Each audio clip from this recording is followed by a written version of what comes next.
Cambodia right here, so I'm pretty sure some kid sewed it together in a sweatshop. Oh, hey, hi! Welcome to the Jib.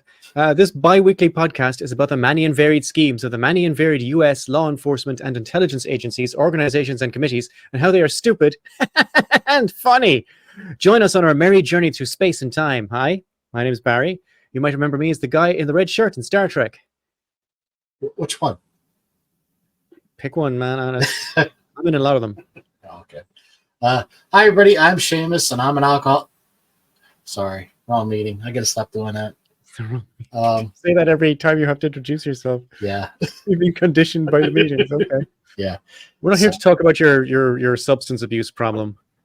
Cilantro. We don't have to. I've been threatening to write a thing about like Gaza and Israel for some time. And the whole world is upset about seeing the genocide unfold in Gaza and Israel.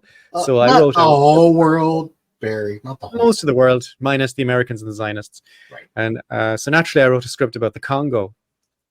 Congo's in the middle of a war right now. For the last many, many years, millions of people have been killed. Millions of people are refugees in that place. So I said I'd write something about it.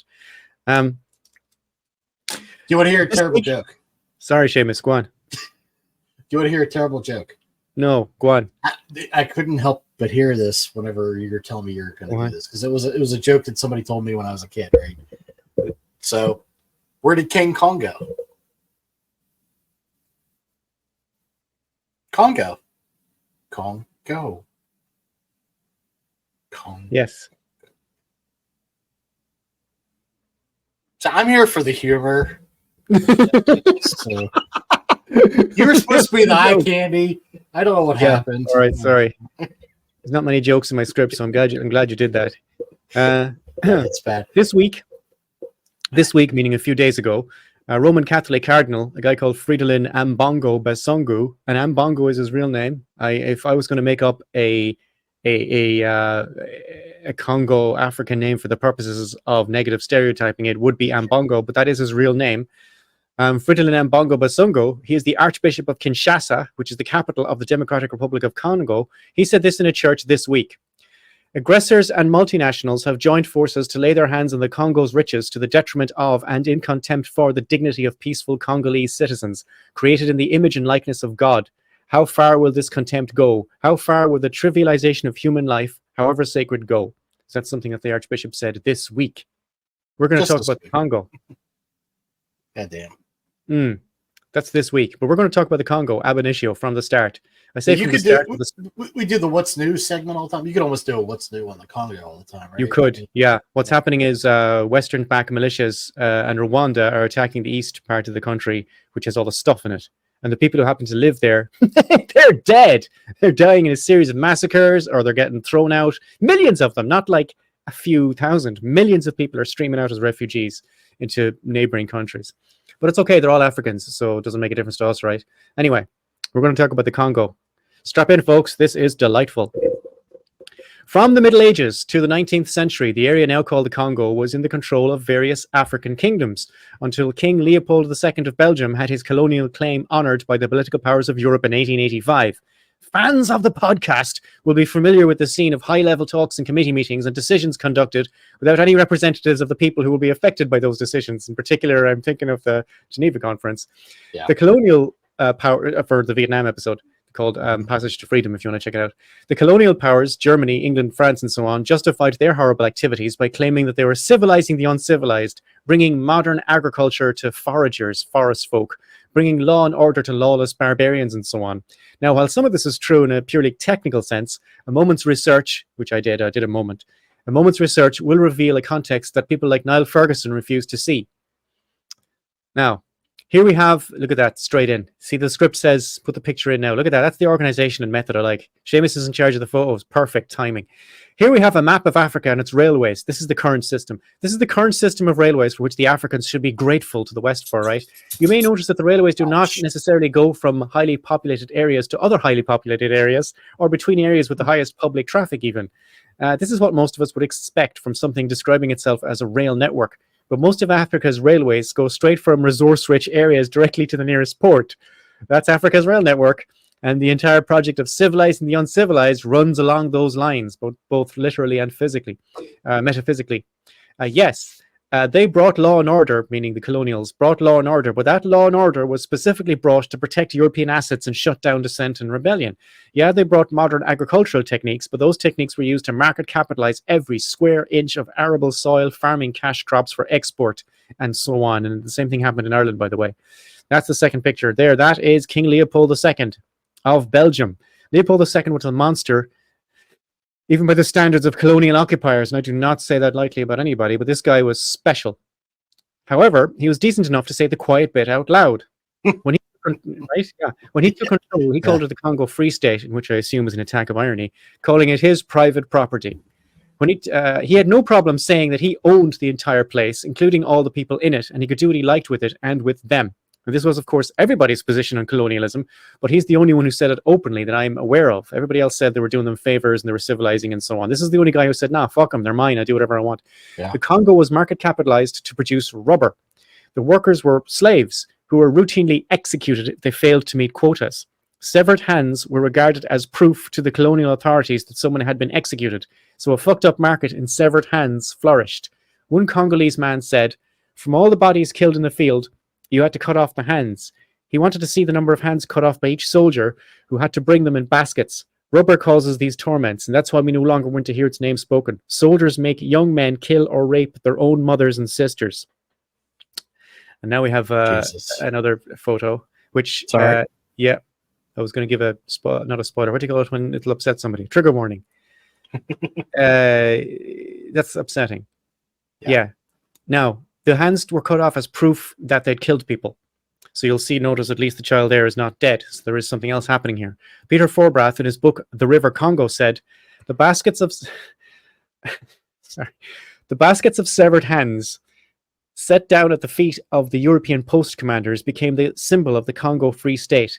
The collection of hands became an end in itself. They became a sort of currency. Soldiers were paid their bonuses on the basis of how many hands they collected. Oh, Australia had rum, so that was their currency. Whiskey was our currency here. If you remember, whatever after post-revolution, it was actually currency for a while. Yeah, we've experimented with different things as currency, but black people's hands, that's unique to the Congo, I think.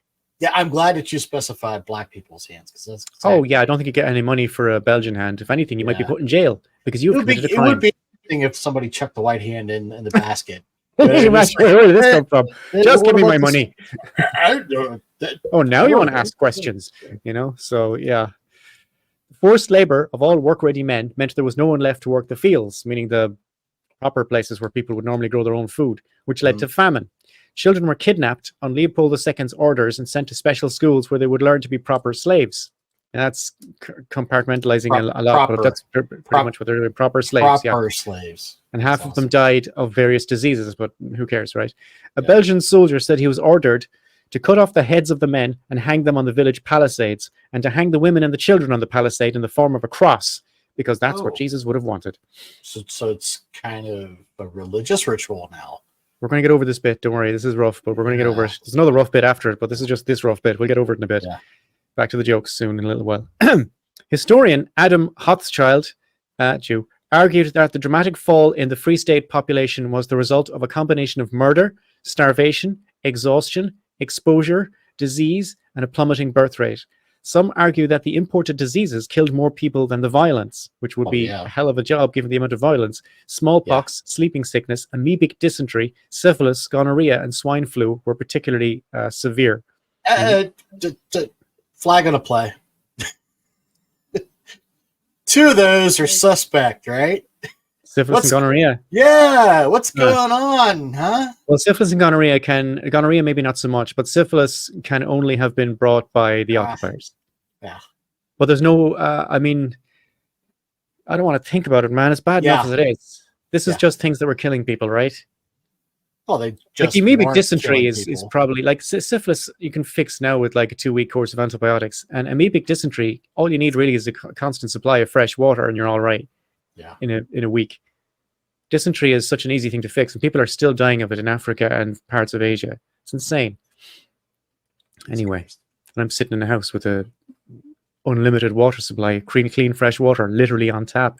Anyway. Oh, look at you rolling. Okay. I know. All right. Yeah. All right. Never not grateful, man. Never not grateful. Yeah. Humble brag, I say. Or Humble brag. Yeah. An interior water supply. We just flush it down the toilet. That's what we do with our clean water. right. Joe Conrad wrote a book about the Congo Free State called Heart of Darkness, which would later be remade as a Vietnam movie called Apocalypse Now. If you've seen Apocalypse Now, that's kind of like the Heart of Darkness. The further up the river they go, the weirder shit gets. And it was a bit like that in the Congo too. Belgians are not generally a cruel people, no more than anyone. And as stories of the absolute madness unfolding in the Congo piled up, Leopold II was forced by severe diplomatic pressure, is what I couldn't get any details on it, but that's the phrase used in Wikipedia, by severe diplomatic pressure to hand control over to the Belgian government in 1908, which turned Congo from a private possession to an official Belgian colony called the Belgian Congo. Good news! Slavery was abolished, and the basic rights of everybody were guaranteed by charter. Hey.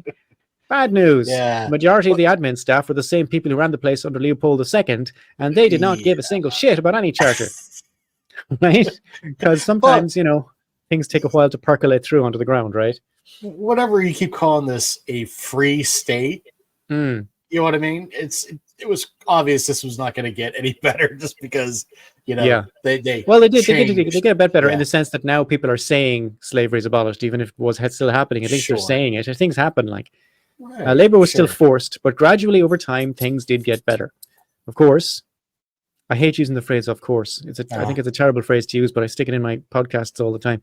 Of course is a terrible phrase to use because if you know already, then you don't need to hear it. And if you don't know, it's kind of condescending. You know what? Forget about of course. Just take that out. Just delete. Forget about of course. I'll just delete it on the fly. You're watching me edit, folks. Now, gradually over time, things did get better. No matter how much better they got under Belgian rule, I should have said however. Yeah, that's why I said of course, because it needs an opening word. Yeah, never mind. However, no matter how much better they got under Belgian rule, they were still a colony, and the wealth of the area was still getting funneled out via the various transport links installed for that purpose. Right. During World War I, the colonial administration won some important battles against the German colonial administration in a proxy war, which was at least clearly defined. So you had this war going down here to reflect the war up here, right? Yeah. Hey, we don't want to blow up our neighborhood. Let's go to the black neighborhood and beat the shit exactly. out of each other. They're the German colony guys, so let's. Yeah. What the fuck? During World War II. It's insane when you really look at it. Oh yeah, it doesn't make any sense. But even during World War I, the World War I in Europe didn't make any sense either. True. There was nothing. It was nothing like World War II, which had some kind of logic to it. Right. World War I is just like, oh, never mind. That's an everybody's pissed. Everybody's pissed off, ready to just fight. Period. During World War II, the Congo basically funded the Belgian government in exile, which, like many governments in exile at the time, was based in London. Yeah. So the Congo money was keeping this thing going. The apartment block where the Belgians were. Why was that? Why was that, Barry? Why was London like the exile place for all these defunct nations? It's kind of funny. I didn't want to go into details, but because with Europe being overrun by Nazis. Yeah. Yeah. That's what happened there. Although the French government wasn't based in London, the French government was based in Vichy. Vichy, that's fun. And I use the word government very loosely there. Anyway, sure. In 1959, the leader of an independence group, Patrice Lumumba, was arrested for inciting a riot in which 30 people died. His trial, coincidentally, was scheduled for the same day as the Brussels Round Table Conference, which was organized to decide the future of the Congo. Lumumba was released and allowed to attend the conference, again under severe diplomatic pressure, by the way. After 9 days, the conference culminated in a decision to grant the Congo independence. Now, here we have a photo. That white guy is called Baudouin, and That's he is the Belgian king at the time. His name is King Baudouin, which I assume is the French word for Baldwin. I don't know. Baudouin is his name. And the guy in the background who has a face on him like he's just got a wasp in his face and he's sucking a lemon or something. That is Patrice Lumumba, the gentleman we're talking about, and he just looked like that all the time. He's smelling the bullshit every time. That's his bullshit detector. Any photos you will see of Patrice Lumumba, he looks like he's smelling the bullshit. It's much better than what I said. But the lemon, bullshit's afoot. Because I mean, look at this fucking dipshit in the uniform. He's full of Baudouin bullshit. was actually all right. He wasn't the worst, but he was in fact in charge of Belgium at the time of this, and he could, I suppose, he could like all kings, he could have done better. But he wasn't the worst. Like he wasn't happy about. Start by not being a king, but of course. But he was happy, like to grant the Congo independence. He wasn't saying "oh no" or anything. Like a few years ago, when Barbados released itself from the Commonwealth, the Queen of England sent a message saying "well done" and "good luck," and she meant it too. Like a lot of these kings are kind of, they're all right. They're educated anyway. in the way that Leopold II was not. Baudouin is kind of all right.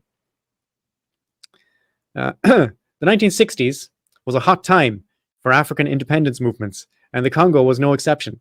In May 1960, after a run of riots and protests, Patrice Lumumba, smelling the bullshit in that photo there, was elected the first prime minister of the Republic of Congo, which was called Congo Leopoldville because the country right next to it, a completely different country with a different history, a different former colonial occupier, France, different people, and different natural resources, was also called the Republic of Congo.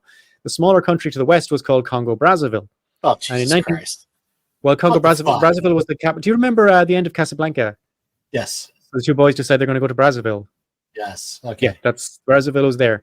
Congo Brazzaville. Just fucking name it. Whatever. Okay. Well, you'll see it's difficult to tell Patrice Lumumba what to do. From that picture, I kind of pick up on that he's not one to take some bullshit. So in 1964, Lumumba's country changed its name to the Democratic Republic of Congo, which now is the DRC, which solved the problem. Leopoldville is thankfully today known as Kinshasa.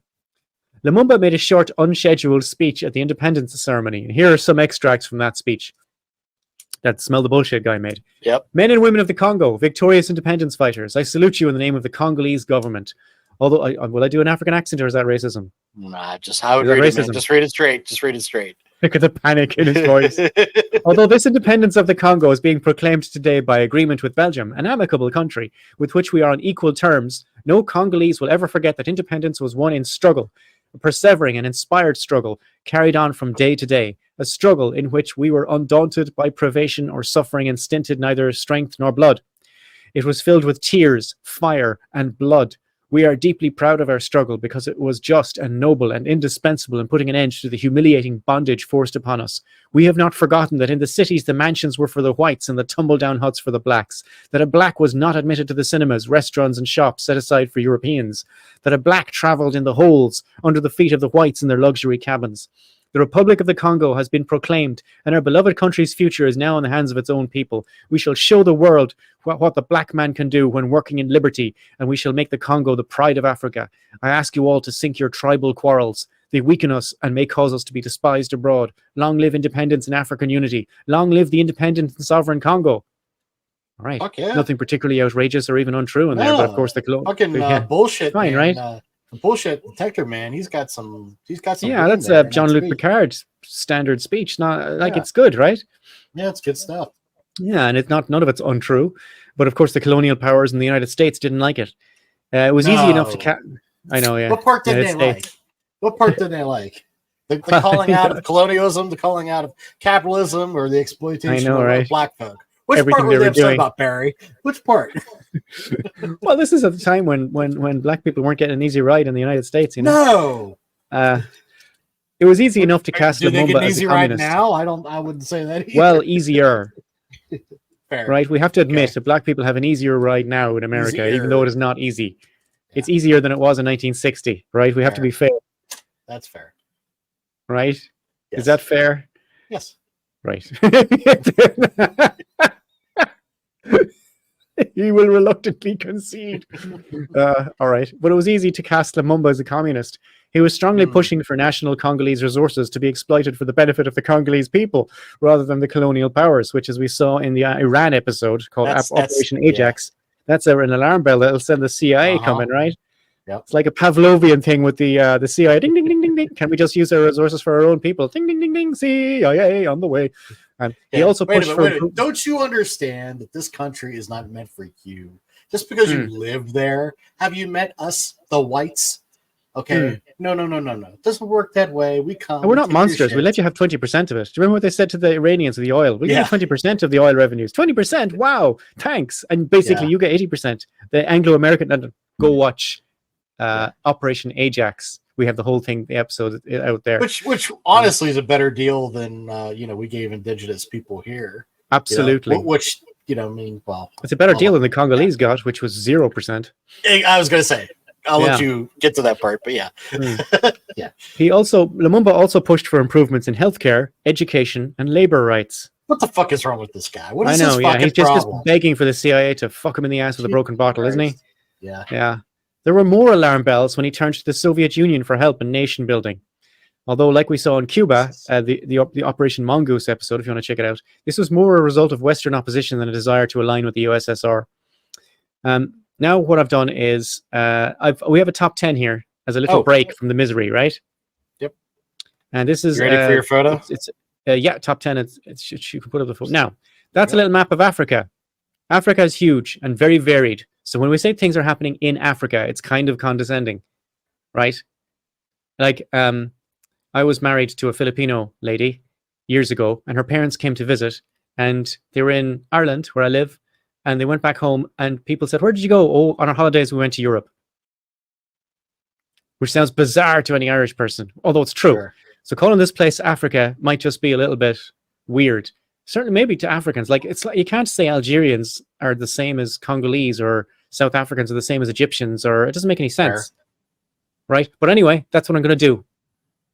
Okay. Because it's just these are the top 10. Well, okay, these are the top 10 today. Is the top 10 African exporting countries, and you'll find out what it means in a second. At number 10, I've color coded it for you. At number 10, Zimbabwe, which is the red country there towards the end. See it? That's Zimbabwe. It used to be called Rhodesia. Zimbabwe exports about $10 billion of natural resources annually. Zimbabwe has some of the world's largest platinum reserves, and the Marange diamond field is the largest diamond discovery in decades. Zimbabwe also exports gold, right? At number 9, Gabon in orange, there above and to the left of the yellow one, exports about $11 billion of natural resources annually. As of 2023, Gabon produces about 200,000 barrels a day of crude oil. Jesus right? Christ. Now, the common trend here, by the way, is that none of this money is going to the people, right? Yeah. At number 8, the DRC, the country we're talking about today, is the Democratic Republic of Congo. And look at the size of it. It's yellow. It's fucking huge. It's the only country bigger than it in Africa is Algeria, which is in brown there. The DRC in yellow exports about $14 billion of natural resources annually. Although it started off as a rubber colony, as we saw, its untapped deposits of raw minerals are estimated to be worth in excess of $24 trillion. Okay? Jesus Christ. There's a war there over the last 30 years. Millions of people have been killed. $24 trillion is a lot of money. The DRC has 70% of the world's coltan, a third of its cobalt, more than 30% of its diamond reserves, and a tenth of its copper. And there's other stuff as well, right? But that's what we're looking at. Number 7, Ghana in light green, which is, why am I pointing at it? On the left there. Exports about $15 billion of its natural resources. Ghana is the largest gold producer in Africa. It also exports silver, timber, diamonds, bauxite, manganese, oil, natural gas, and cocoa. Lovely, right? Number 6, Egypt in dark green, top right, exports around $23 billion, mostly oil and natural gas. Egypt has Africa's largest oil refinery, which can process 700,000 barrels a day, which is about as much as they produce, by a strange coincidence. Libya, right next to Egypt there at the top, in light blue, exports around $27 billion of its natural resources, almost all of it oil. Libya also holds the largest proven oil reserves in Africa. Angola, in dark blue there towards the bottom, exports around, we could do an episode in Angola too, I might do one, exports around $32 billion, mostly oil. On all these countries. An episode in all of these countries, that is correct. Even the ones Angola that is particularly interesting because it went communist, like it went hard communist. Anyway, that's not for today. Mostly oil and diamonds. And what I mean is that, like, where like Patrice Lumumba was accused of being a communist, and he wasn't. But he did ask for Russia for help. He asked everyone for help, and the Russians answered. alerts. Yeah, spoiler alert. Sorry, yeah. But Angola definitely was a communist country. Like, mostly oil and diamonds. Coincidentally, $32 billion is the exact number missing money from the government accounts from 2007 to 2010, according to a 2011 Human Rights Watch report. Right in Angola, the exact same sum of money. Whoopsies. Right? Missing from the accounts, 32 billion. Missing. My ass. Algeria, in brown, up at the top left there. That's Algeria, nestled comfortably between Morocco and Tunisia there. In brown, exports around $39 billion of its natural resources. Algeria produces 1.1 million barrels per day of crude oil. It has the 10th largest reserves of natural gas in the world and is already the 6th largest gas exporter. If they ever get their shit together on solar energy, they will also dominate that market. Most of that brown in Algeria is desert. Wow. Like if somebody says they're in South Algeria, they really mean that slightly under the top bit. Okay. All the settlements and so on, like 90% of them are just in a tiny little strip at the top. Places like Oran and Constantine and Algiers, they're all at the top. And even somewhere considered in the south, like Imsala, would still be kind of at the top. Everything else is just desert. And if you put solar panels just on that, they could export their power to Europe. They could power Africa just from that one country. Anyway, all that sunshine just hitting the sand, you know? Yeah, really. That's Algeria. That's my advice to Algeria. Get on this solar thing, man, and do it fast. No, you don't have to run. Don't run like experiments or anything. Just do it. Yeah, just do it. Number 2, now, Nigeria in pink exports around $53 billion. Nigeria is the 15th largest producer of petroleum in the world, the 6th largest exporter, and has the 9th largest proven reserves separately of oil and natural gas. There are also huge, mostly untapped minerals reserves of coal. No one's going to use coal anymore, but it said it on Wikipedia, so I'm telling you. Untapped mineral reserves of coal, bauxite, tantalite. I don't know what tantalite is, but I think I want to know. Gold, tin, iron ore, limestone, niobium, lead, and zinc. And we know the Chinese are going to be very interested in the iron ore, right? But these are all untapped mineral reserves in Nigeria. So Nigeria is going to be a heavy money making machine for a long time yet, and it already exports. It's already number 2 on the list. Number 1 on the list, South Africa, in the grey there at the bottom. Obviously, I don't want to say the obvious, but that's South Africa. Exports $124 billion of its natural resources. It is the world's largest producer of chrome, manganese, platinum, vanadium, and vermiculite. It is the 2nd largest producer of ilmenite, palladium, rutile, and zirconium. It is the world's 3rd largest coal exporter. It is a huge producer of iron ore, and although that's fallen off in recent years, it still produces a lot of gold. That is my top 10 for this production. And the point of that is Africa. Don't ever think that Africa is poor, or that they're shithole countries, or that they're poor countries. The people are poor. That country has more cash, more reserves, more raw materials than anywhere else on the planet. None of it gets down to the people. That country is rich. So I don't know if you detected the sheer amount of panic that set in on my face whenever this came up, and you said they're color coded, and we're going to point them out. And I'm thinking, oh fuck, is this a quiz? What's he done? Yeah, what's he done? Don't you do this to me, Barry? I wanted to make it easier for. Well, I mean, that's a kind of an experiment you can do with your friends if you want. Like, show a map of Europe and see how many countries can you name, and then show them in Africa and say how many countries can you name, and then show them a map of maybe the Americas and say how many countries can you, just to see. It is weird that somebody on Twitter tweeted a comparison between the size. Africa with, say, Russia, parts of Asia, and Europe. It just fits in there, and literally you could fit almost all of it inside fucking Africa. It's so goddamn big. People don't think about it that way. It has every possible climate. There's temperate zones in it. There's desert zones. There's lush rainforests. There's everything in there. It's just an amazing continent full of amazing countries, and to say that place is poor. And amazing people that are just being fucking oppressed by amazing people, but they keep getting slaughtered for this stuff, for the gold and the diamonds, right? But hopefully the top 10 here in that map there has demonstrated that Africa is not poor. Awesome. They're swimming in cash and reserves and minerals. Well, they're not. The people who are exploiting them are, but that's my top 10 anyway. Almost immediately, I'm going to go straight back into Congo now. Almost immediately after independence was declared, the Congo was beset by a series of secessions of the resource-rich areas of Katanga and Kasai, and other random acts of chaos sponsored by the Western powers, mostly represented here by Belgium and the US. Lumumba chose this time to do a world tour of sorts to drum up support from the United States. He went to the United States, Canada, Tunisia, Morocco, Guinea, Ghana, Liberia, and Togo. United Nations, there you go. United Nations Security Council Resolution 143. You remember United Nations Security Council number 1 and number 2 from Operation Ajax. Resolution number 143 was passed in July, ordering Belgian troops out and committing peacekeeping troops to the United Nations operation in the Congo, ONUC. Now, what we're going to do here is we're going to have a little sidebar about my country. I live in Ireland, in case you can't tell from my accent.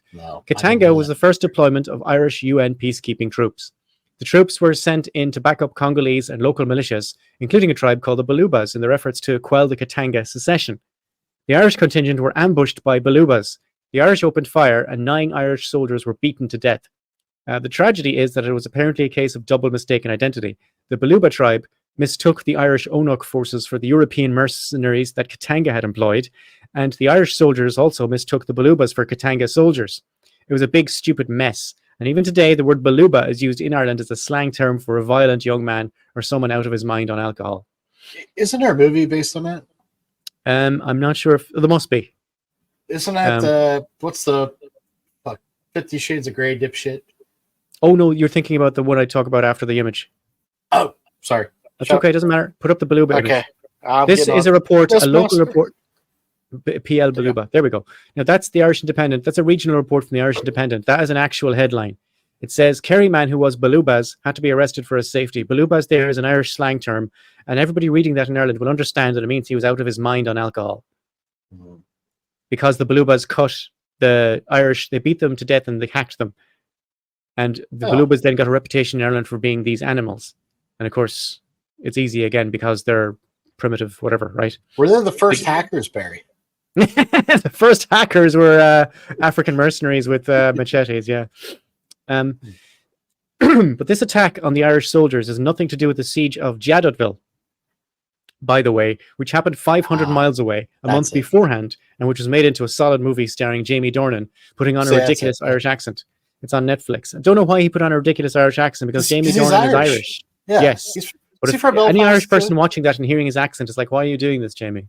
Is he from Belfast or is he from He's from Northern Ireland. He has a beautiful Irish accent, but he decided to put on a terrible one. I don't know why. It's his own business. He has a lovely accent. It's like Pierce Bronson.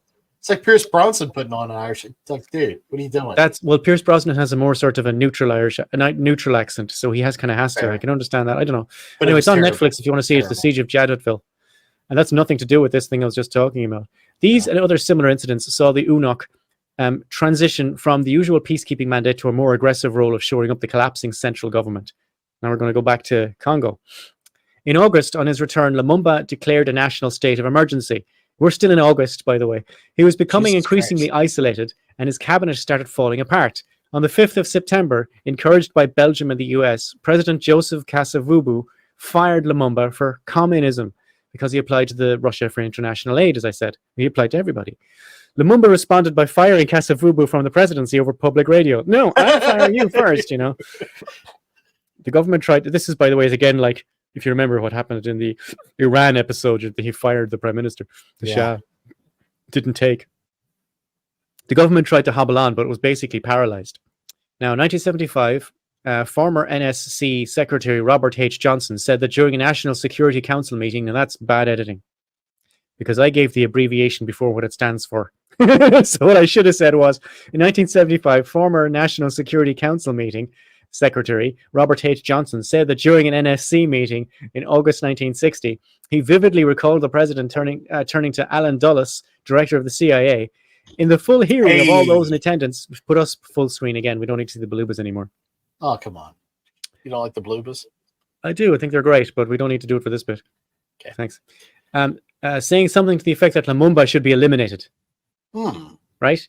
The 1975 Church Committee report determined strong hostility to Lumumba voiced at the very highest levels of government may have been intended to initiate an assassination operation. Douglas Dillon, the Undersecretary at the State Department, and NSC acting Executive Secretary Marion Boggs testified that they had no memory of any clear-cut order from the President for the assassination of Lumumba, although Dillon agreed that it was perfectly possible that Alan Dulles might have translated strong presidential language about getting rid of Lumumba into authorization for an assassination attempt. That don't sound like my booby, Alan. He's cool, man. I know, yeah. There are reports that he heard Eisenhower wishing Lumumba fall into a river full of crocodiles. That seems rather specific.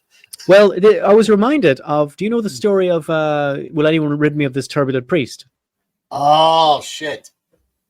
It's a story from English history. King Henry II was in France on maneuvers, and he heard that the Archbishop of Canterbury was firing bishops that were friendly to the king.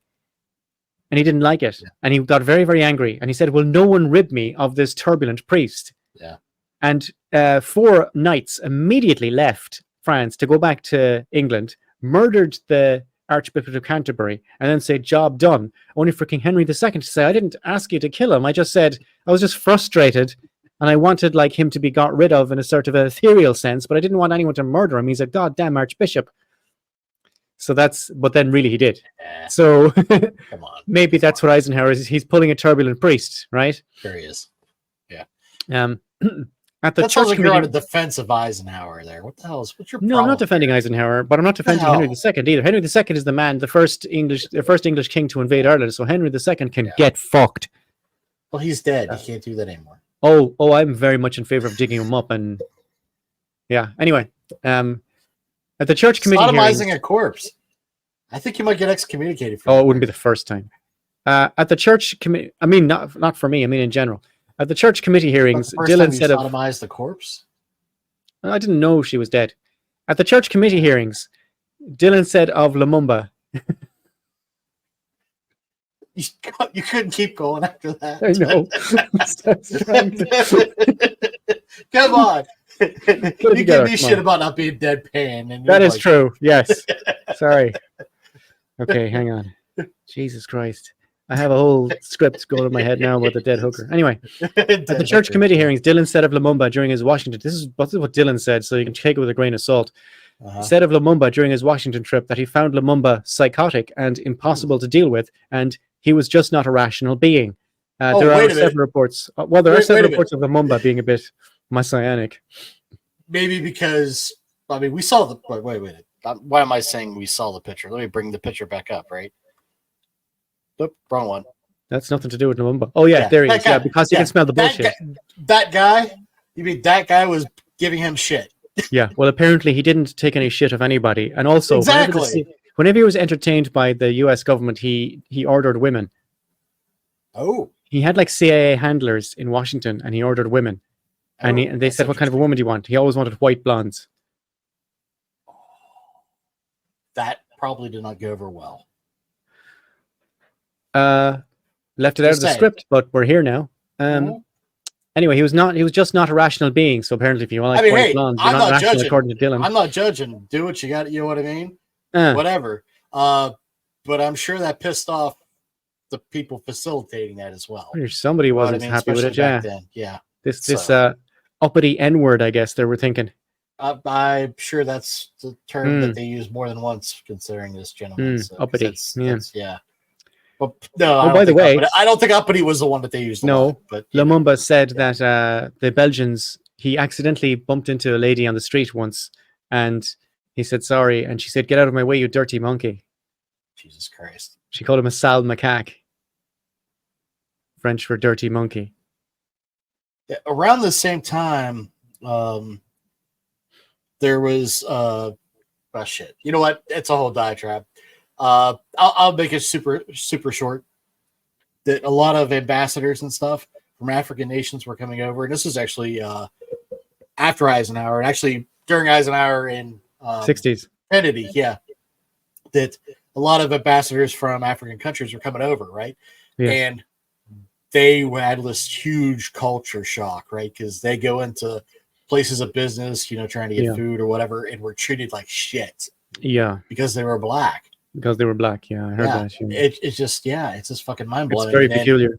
Yeah, and there's one instance, and I think it's shit. Gotta tell you, this land of the free thing's not really working out for me. No, it's not. And one of the defenses of one of these businesses was, well, I didn't know he was a special kind of black guy. Yeah. If I'd have known that, I would have done something different. You should make the special N-words wear like special tags or something to show that they're. That's what they were going for. See, yeah. Tag the special N-words, so we'll know we can keep treating the regular N-words like trash. The answers are right there. They just I don't.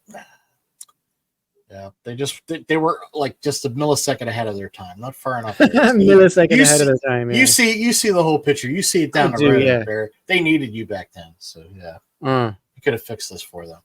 So Dylan, this guy, thought that Lumumba was psychotic, but there was apparently a hint of the messianic about him. He was full of speeches and visions and so on, but not much in the way of detail oriented. You had that speech that he laid out. I mean, it's a great speech. He doesn't sound psychotic at all. Yeah, if he pops off like that to certain people, they're going to perceive. He did pop off like that to everybody he met. Yeah, so they're going to perceive Western people. Yeah, this motherfucker's nuts. We You know what I demand mean? 'Cause, equality. like, Fuck who the off, fuck is you this dirty guy? monkey. Yeah, Get back that's up in the exactly. trees. Oh, another guy Yeah. said at the Belgian conference, I said that they're basically at the standard of they're still in the trees, he said. Fuck. It wasn't too long after this we had fucking Nixon and Reagan laughing because we have Nixon recording all of his conversations, making similar remarks about black individuals. Just Oh, yeah, because of America. that was the what do you call it? The It wasn't the Panthers, was it? no, what do you call that whole thing where they try to unseat they try to unsettle black organizations and labor organizations. It's a whole word for it. What do you call that? COINTELPRO? Yeah, COINTELPRO. Yeah. Yeah. That's the one, yeah. Yeah. Anyway, this guy's Anywho. psychotic, apparently. No, he's not. He's Oh. just smelling the bullshit, man. Immediately after this meeting, Eisenhower went to play some golf at the Whites Only Burning Tree Club in Bethesda, Maryland, just to give you a bit of context, right? That's a long name. Whites Only. It is. Burning Tree Club. Burning Tree Club. Uh-huh. Burning Tree Club. Uh-huh. Whites Only. Uh-huh. We wouldn't get away with it now. Wait. The day after What? the National What do Security you say, Barry? I'm saying it was the context was incredible. Like the context you told me about the shopkeepers, if you just told me this guy was a proper, like an N-word we're supposed to respect. And actually, it's ridiculous. Actually, that was from fucking Maryland too. So maybe was it? Maryland's got a fucking problem. What the fuck, Maryland? So Maryland. Yeah. Or as we say in Ireland, Maryland. Maryland. The day after the NSC meeting, where Eisenhower expressed this strong hostility, a returning hero, Alan Dulles, the same Alan Dulles who told the room that Lumumba had been bought by the communists and was a Castro or worse, sent a message to the CIA field office in the Republic of Congo to express that the removal of Lumumba was an urgent and prime objective, right? Which is not what Eisenhower said at all. Meanwhile, the CIA field office was sending this message to CIA headquarters in the US at the same time they were getting this message back. Embassy and station believe Congo experiencing classic communist effort to take over government. Whether or not Lumumba actual commie or just playing commie game to assist his solidifying power, anti-West forces rapidly increasing power, Congo, the cables back and forth would often leave out words. So this is not a grammar problem. This is just how they wrote their cables. Congo, and there may be little time left in which to take action to avoid another Cuba. Wait a minute. I there's a big problem there, Barry. Go on. Okay. Obviously, we don't have this big moral dilemma with communism as these assholes. But if you say that, okay, say you could somehow justify that communism is a moral panic, something that's going to, cripple, destroy humanity, Western society, all those wonderful words that they use, right? As Solzhenitsyn tried to argue, yeah. Yeah. Okay, let's accept that just for the sake of argument, right? Okay. That's one thing. But to say at the same time, or just playing the commie game. Yeah. Full stop. That's a big fucking difference, is it not? I mean, if you're trying to sell this as fucking, this is the satanic panic, this is the fucking evil, or he's just joking about it. You know what? There's a big fucking difference there. Well, as it turned out, they must have been aware that Lumumba went to America to look for help. Yeah. And that he went to everybody to look for help. So, of course, Russia was on that list of countries he went to look for help. That doesn't make him a communist. Exactly. Like, it seems like an odd... They were just panicked anytime they saw anything involving labor unions and countries taking control of themselves, and they just saw it as a threat, the Americans.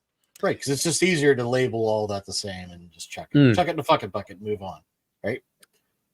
Yeah, so he didn't want it to be another Cuba. You may remember Sidney Gottlieb from our Cuba episode, Operation Mongoose. Hey, Sidney. Yeah, Sidney. Yeah. Good guy. The top 10 from that episode was the top 10 Fidel Castro assassination plots. If you remember, we had fun with that one. And a lot of these ideas came from the mind of Sidney Gottlieb. And here he was again trying the same old tricks with Patrice Lumumba. He took a vial of poison to the Congo with plans to place it on Lumumba's toothbrush in the summer of 1960. He transported these toxic biological materials, which is a quote from the Church Committee report, to Larry Devlin, the CIA station chief in the Congo. The plot was abandoned because Devlin's agent was unable to carry out the assassination, and the replacement agent, Justin O'Donnell, an Irish guy must be, refused to participate in an assassination. Yeah, he wasn't going to kill him. Yeah, he wasn't going to kill him. He refused to kill him because he was a good Irishman that had good values. Thanks. He wasn't going to kill him. Yeah. Dulles had allocated $100,000 to accomplish this act, but the plan was not carried out. That's a lot of money to put something on a toothbrush, though. It is for a single hoof, Yeah. Maybe not for a campaign, but for a single job, $100,000.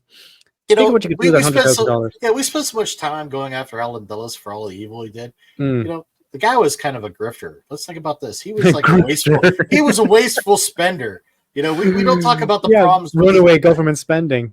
You know what? Somebody really just did sit this guy down and do a budget with him. Yeah. Okay, $100,000. What were you thinking, Alan? What were you thinking? That's a real fucking conservative evil. Like Eisenhower would have shut down the whole program. Right? What the fuck, man? No, he's quite happy to spend billions when he feels like it. On the 14th of September, don't worry, we're out of August now, folks. On the 14th of September, Jesus Christ. I know, right? Supported and directed by the CIA, the Chief of Staff of the Armed Forces, Mobutu Sese Seko, he's just called Mobutu, launched a coup and declared both Lumumba and Kasavubu, who were kind of fighting with each other, the president and the prime minister, to be neutralized. Always a lovely word you want to hear from a military guy. Lumumba, however, continued to do prime minister stuff, conducting high-level meetings at his residence and directing policy. In late September, Mobutu was sick of Lumumba's shit and sent troops to arrest him. A group of UN peacekeepers blocked their access to Lumumba's house, which protected him, but effectively put him under house arrest. Lumumba made panicked plans to decamp the entire Congolese government to Stanleyville, over 2,000 kilometers away. Now, this will tell you how big Congo is. Stanleyville was over 2,000 kilometers away and is still kind of in the middle of Congo. Holy shit. Yeah. Some of his ministers made it that far, but Lumumba was caught. They basically did an escape run. Lumumba was caught and arrested before he got anywhere, partly because he kept stopping his escape car to talk to people in the villages. Mobutu claimed Lumumba would be tried for inciting the army to rebellion and some other bullshit crimes. The USSR angrily ordered the UN to do something, namely the restoration of Lumumba, the arrest of Mobutu, who everyone knew was a CIA guy even at the time, and the withdrawal of all UN peacekeepers. The UN operations in the Congo could indeed be seen as a total mess with the right set of eyes, as evidenced by the 2 episodes just involving Irish troops outlined above in the sidebar. But who knows? We don't live in a world where they weren't deployed. So, I mean, it's possible things would have been worse, but it's also possible things would have been better. It's very difficult to see what would have happened in the Congo without the UN peacekeeping troops. You right? Yeah. Cool. I don't know. I can't even make a guess. It's such a mess. I can't make a guess what would happen with the extraction of UN peacekeeping troops. Probably Lumumba would have been arrested a lot sooner because they were around his house at the time. Anyway, yeah, and a lot of more dead bodies. But again, that doesn't know. I don't know whether that would have made things better or worse. Whether he was arrested like on Tuesday or Wednesday, I don't know. Things got worse in the UN. The UN, by the way, panicked. 3:00 in the morning phone calls for days during August and September. They had no idea what to do. Total confusion. They were getting constant reports that were conflicting each other every day. Dag Hammarskjöld was crazy. He got no sleep during those 2 months. Things got worse in the UN when a bunch of countries pulled out their peacekeeping forces unilaterally. A Soviet resolution to reinstate Lumumba was defeated, and another resolution giving the UN more powers was vetoed by Russia. So now you have gridlock. You have a collapsing central government, a collapsing infrastructure, 2 secession movements happening in the Congo, and a paralyzed UN. Lumumba was all the while being held in a military barracks. However, in January 1961, as conditions generally worsened in the country and the entire civil infrastructure of the country fell apart, soldiers were close to mutiny. And in any case, a bunch of them thought Lumumba should be the prime minister and not a prisoner at all. Yeah, the former president. Yeah, I mean, what do you expect? Some soldiers, this was their guy, right? Yeah. So the former President Kasavubu and Mobutu landed at the barracks personally to talk to the soldiers and try to calm everything down. And when this failed, the Belgian Minister of the Colonies ordered that he be taken to Katanga. Now, if you've been following, and my apologies to everyone if you've made it this far, it's a rough episode, you will understand that there are a bunch of things wrong with that last sentence for several separate reasons. So I'm going to read it again. When this failed, the Belgian Minister of the Colonies ordered that he be taken to Katanga. Right, so I'll just leave that as an exercise. It's not a free state, is what you're saying. Well, I'm saying every single word in that is something wrong with it. It's not a free state. As you might expect, his move to Katanga was facilitated by the CIA, in particular Agent Devlin, our old friend Agent Delvin. Of course, in Katanga, obviously, once he made it to Katanga, he was brutally beaten and tortured by Katanga soldiers. On the night of January 17, he was dragged out and shot up against a tree by Belgian mercenaries operating under Katanga orders. The Belgian cops, basically. His body was thrown into a shallow grave, but the following morning his body was dug up and reburied somewhere else. 3 days later, his body was dug up again, hacked to pieces. What the fuck? Is this like fucking Jesus coming out of the ground? Well, this is the power of symbols, you see. They understood the power of symbols. Symbols are very powerful when people's passions are aroused and people get very emotional, and that's why I'm wearing this hat and that's why I have this flag behind me. Symbols mean things. His body was dug up again 3 days later, hacked to pieces, and he like Jesus, I guess, hacked to pieces and dissolved in acid while his bones were like Jesus, like Jesus. While his bones were ground up and spread around the site. Jesus Christ. Yeah. A CIA officer in the Congo, who was later CIA station chief in Angola, wrote in 1978 that Devlin was in direct contact with Lumumba's killers on the night he was executed. And you can connect the dots on that. There are dark suggestions that Lumumba was rush-killed in advance of JFK's inauguration on January 20, which would have been in 3 days' time, as many in the CIA feared Kennedy would be a disaster for American foreign policy. And we go into that in a little bit in the Vietnam episode as well, Operation Passage to Freedom, about the disaster Kennedy was for American foreign policy. In June 2020, Lumumba's daughter, Juliana, isn't Juliana a lovely name? Yes.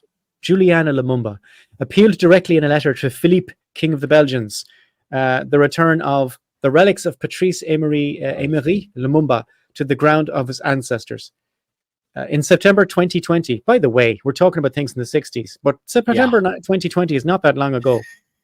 In September 2020, a Belgian judge ruled that Lumumba's remains, which then consisted of just a single gold-capped tooth, must be returned to his families. That is the entire remains of Patrice Lumumba. That is Patrice Lumumba.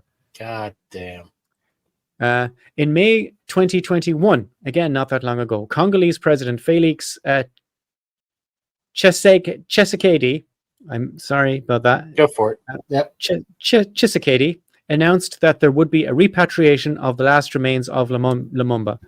In June 2022, King Philippe reiterated regrets for Belgium's colonial past in its former colony, describing Belgian rule as a regime of unequal relations, unjustifiable in itself, marked by paternalism, discrimination, and racism that led to violent acts and humiliations. And we have no reason to suspect that Philippe doesn't sincerely believe that.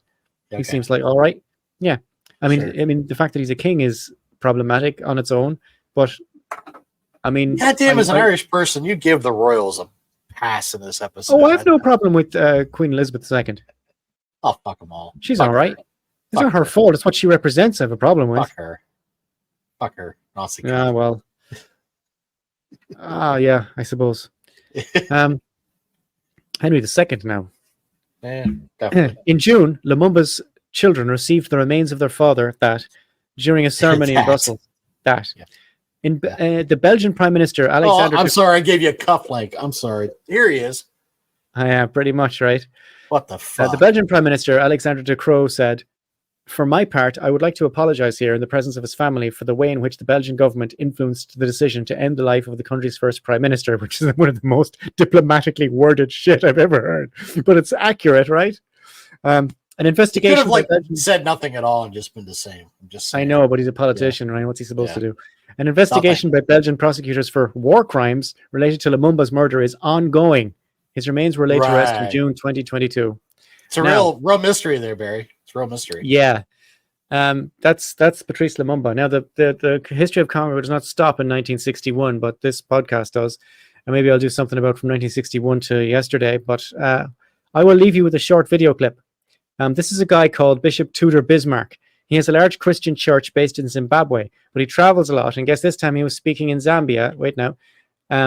He's talking about Zambia, but he could be talking about any of the countries I'd already discussed in Africa in the map, right? Okay, go. All right. The Zambian government, Bishop, sold the copper mines in northern Zambia to an outside consortium for $25 million. The copper mines for $25 million because they couldn't manage to keep them. The company that came in and took over the Zambian copper mines in 3 months made a profit of $75 million. They did not pay the Zambian government upfront in cash for the mines. They were going to pay them over a period of time. Here we have this company that has an understanding of how things work, raised the money at the government's expense, took money that the company should have, the government should have been making, and gave it back to the government, and said we paid our debt in full, and give them now 0.006% of the proceeds of copper mining, when right outside the door there's people in poverty, people in not eating, people ignorant, people dying, high levels of AIDS. And what's the deal? Churches are full, people are praising God, Africans pray all night. Prayer is not in the success equation. It's not about praising God and hallelujah and a great thank you, Jesus. It's about possessing an understanding as to how things work. So hopefully now, I'm sure you had an idea about some of this, but hopefully now you have a better idea of how things work in several African countries. Guy's better than Joel Osteen, I'll tell you that. Wait, what? He's better than Joel Osteen, I'll tell you that. Yeah. But now I guess we can do what's in. Wait, sorry, go. No. Before we do that, yeah, I'd just like to point out a couple things. Yes. It is really interesting, and I might try to touch on this, but that's okay. That how often Russia was engaged in this, though, even though he was a communist. And I understand why, because he reached out to him and stuff. But it was also interesting that, that only suited their narrative to say that this guy was a communist, right? Yeah, That's how they kept on interviewing. And also, after the last episode we did, there had been some clamor that these episodes sometimes don't go long enough. We've had said, that the episodes go too long. It's usually specifically it's been, well, Seamus seems to go on for a long time and pleases everybody. Barry kind of ends abruptly. Yes. Something like that. Yes, I've had that complaint before. Okay. I end too quickly. That's it. Yeah, I've heard that before. Okay. Thanks. You did my joke without me having to do it. Seamus is a confident and competent lover. I think that's what we can take from that. But that's not news. That's not news. That's something we knew already. What is the news?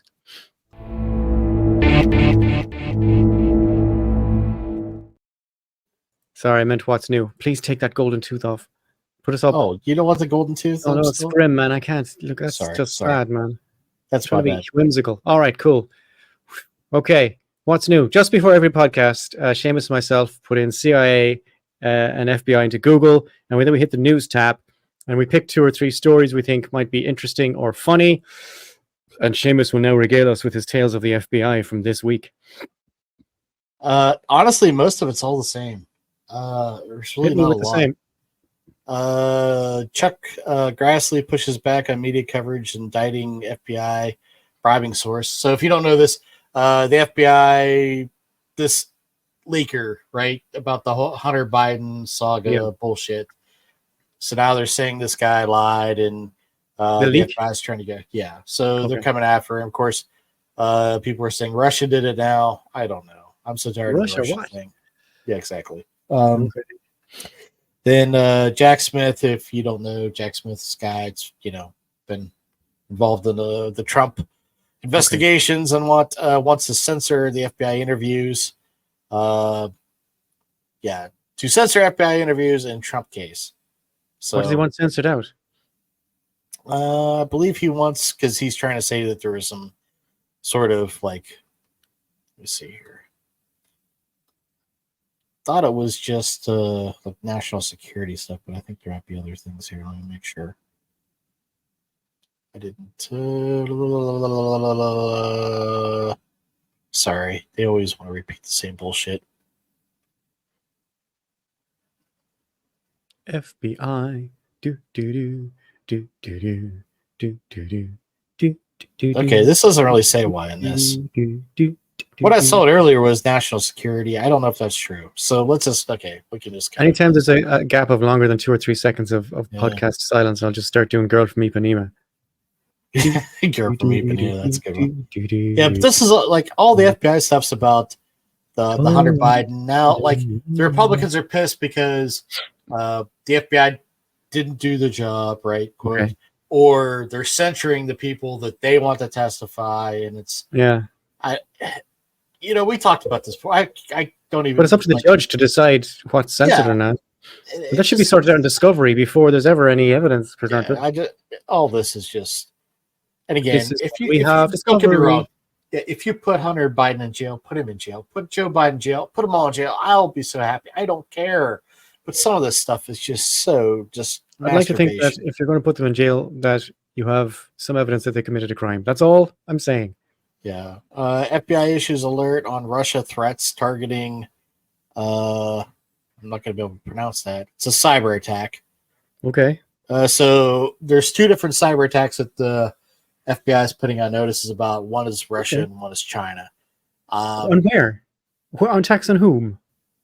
On us, on Americans, and we need to be vigilant. Like on companies or government agencies or all the above. Oh wow, okay. Yeah. All right. But that is a serious thing then. I mean, that's not bullshit, is it?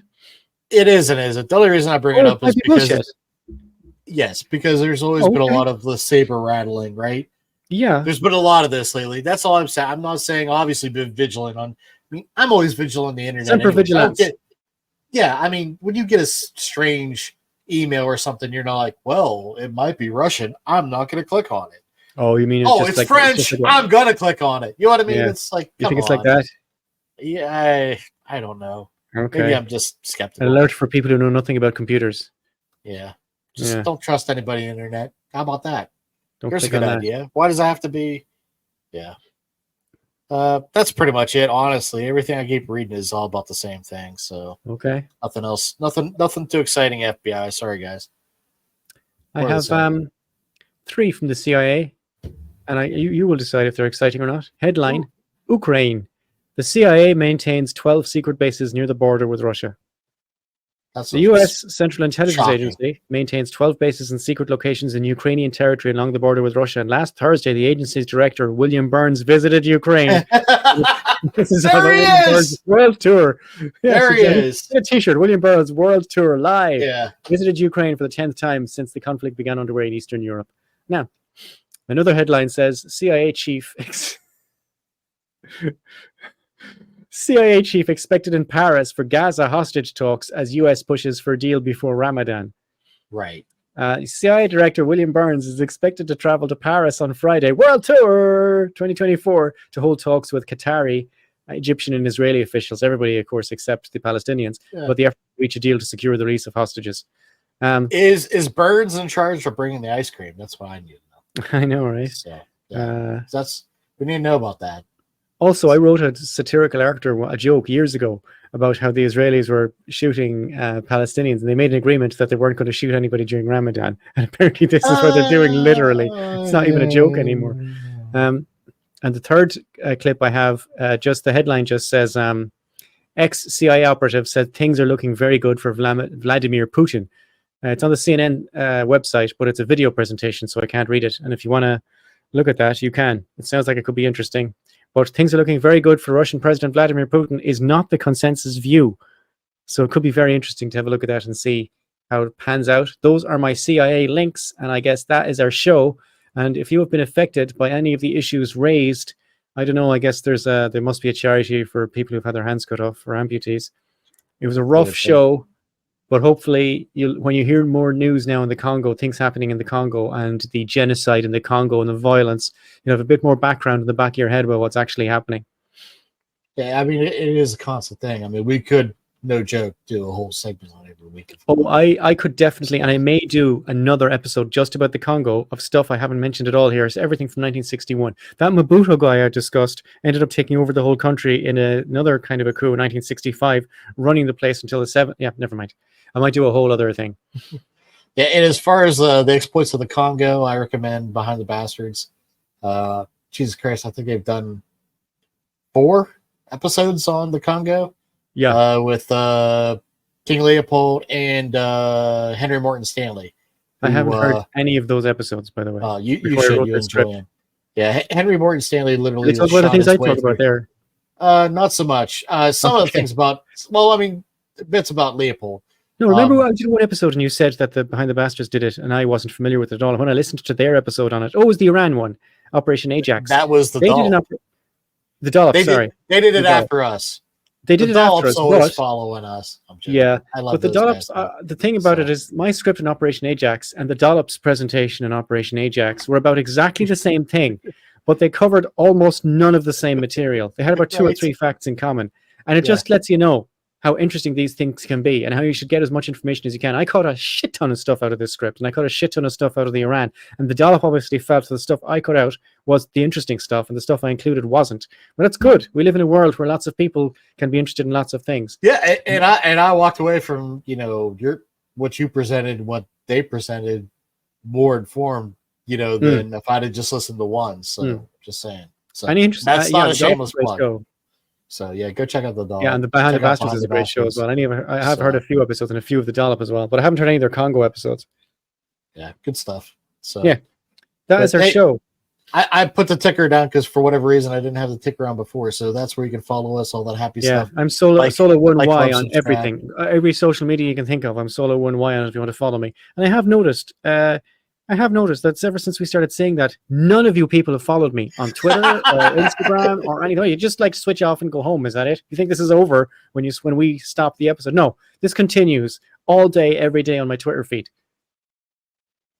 Right. What do you mean, right? He's needy. He's needy, guys. So give him some. I was very needy in my YouTube account. My YouTube account had 599 followers. Do you have any idea how frustrating that was? And I put on my Twitter, I said, well, somebody, for the love of Jesus, follow me on YouTube. So it'll be 600 instead of 599, and I can get some sleep. And a friend of mine in Clonmel, in the town where I live, he just added me on YouTube. He followed me on YouTube with 600, and then I just relaxed. So I'm okay now, 600. Follow me on YouTube as well, by the way. I'm Solo1y on YouTube. Solo1y on everything. Alrighty, folks. We'll see you in 2 weeks. Yeah, thanks for joining us. For some sort of nonsense, but who knows what. Good luck. Yeah. Anyways. Free Congo. Bye, everybody. Yes, free Congo.